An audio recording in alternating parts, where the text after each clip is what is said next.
But as I mentioned, Antiques Appraiser Dr. Lori is helping me kick off the show this morning, and we were already reminiscing here as we get started.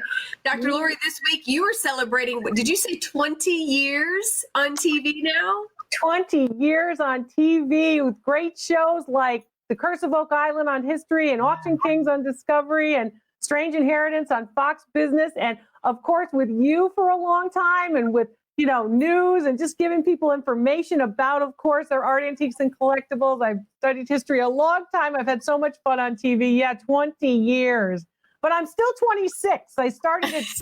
How does that happen, right? I'm right there with you. Yeah, you and I, we're just staying right there at 26. Yep, I know. Well, and we've talked a lot about this as well. I see the political, some artifacts there in front of you, which I've had the pleasure of talking with you about some of those over the years. But 2020, an interesting year. And I think, we've also talked about this, how a lot. I'll be curious to see what comes out of 2020 and the things that are produced this year and what's going to be collectible, because this is such a turning point, I think, for so many of us, if not everybody in the world.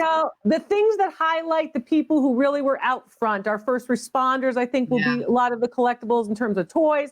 I also think that a lot of people will sort of save those things that reminded you that you stayed home for a lot of the months of this particular year. And, an exciting day yesterday with elections. So you're really seeing, again, how art and antiques reflect society. I've been saying it for 30 years, but I've been saying it on TV for 20. Art and antiques reflect what's happening in the world today.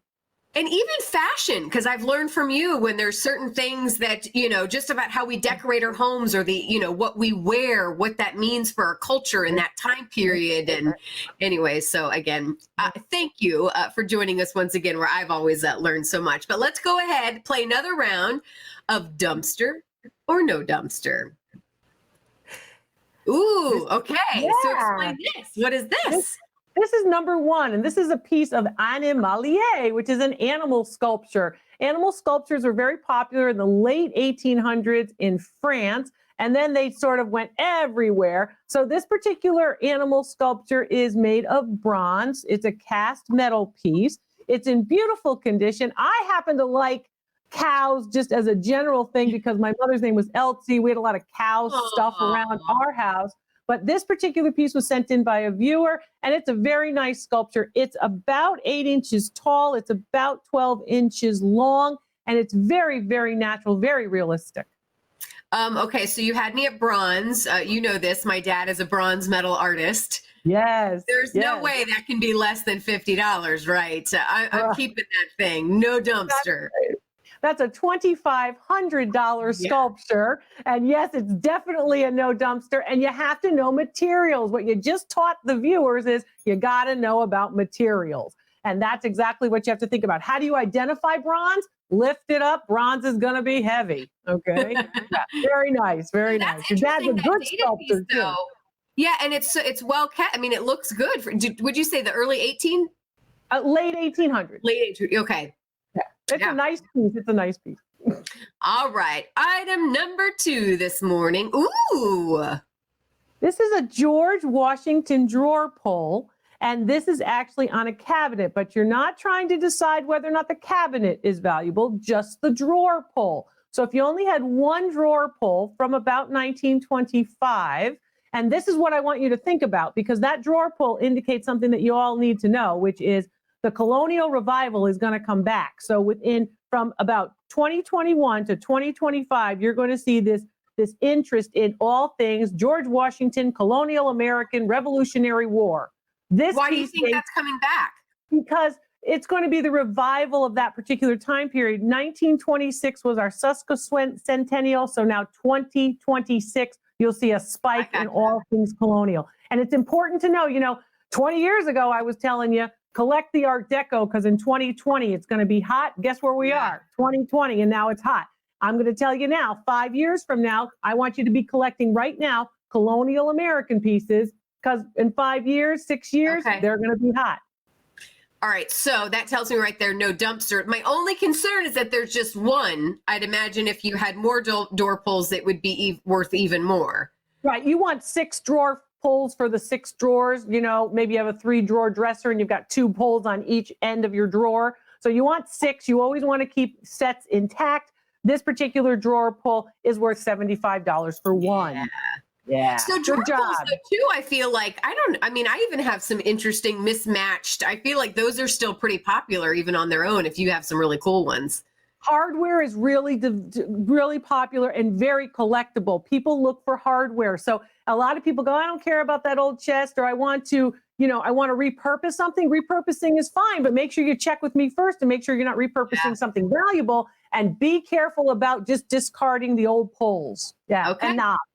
Yeah, I like it. All right. I feel good about today. I'm 2 for 2. Let's see what are ooh, is this jewelry? What is this? That's a ring. Now, what questions do you have for me about this ring? Okay, so what kind of stones are those? Those are rubies, naturally developed, authentic rubies. And the is it in gold? What is the marking on the actual? It's set in gold. It is unmarked. Would you wonder how old it is? Yeah. It dates to 1495. Oh, good Lord. That's a no dumpster. You had me at rubies, but then you go and add that in there. Tell me about this piece. This is so interesting. It was actually sent in by a viewer. And interestingly enough, this particular piece is indeed a Renaissance piece. So if you go to the museums and you see, of course, the great crown jewels and such, this is what someone like Mona Lisa would be wearing in, of course, the late 1490s. Wow. So what's the value on that? It's a no dumpster, and it's worth about $200,000. Wow. That's a trick for you. I wanted to see if you would know. No, you were almost too easy on me today. So that begs me to ask as we get ready to wrap up here. Can you think of anything that's been your most expensive thing to appraise? My most expensive? Yeah. Oh, I've appraised pieces into the several millions. I appraised Leonardo da Vinci. I've appraised, of course, Tiffany lamps. I've appraised George Washington's wallet. I remember that. Yeah, the wallet. Yeah, Thomas Jefferson's writing desk. I mean, I've appraised multi-million-dollar pieces in my career. Of course, Monet paintings, a lot of Renoir paintings, a lot of pieces. But, you know, it's about the history. It's about the fun. And I've had so much fun with you for years and years and years, my friend. So, I know. Well, congratulations on 20 years on TV. I'm glad I was at least with you for half of them. We'll say that. But thank you so much. We appreciate your time. As always, people can follow you on YouTube and social media as well. Yes, I hope you'll watch the YouTube channel. There's lots of good tips about how to make money with thrift store finds on my YouTube channel. Thank you, Carly. All right. See you again soon. Have a great day. You too. All right, everybody, you at home, stay right there. We'll be right back.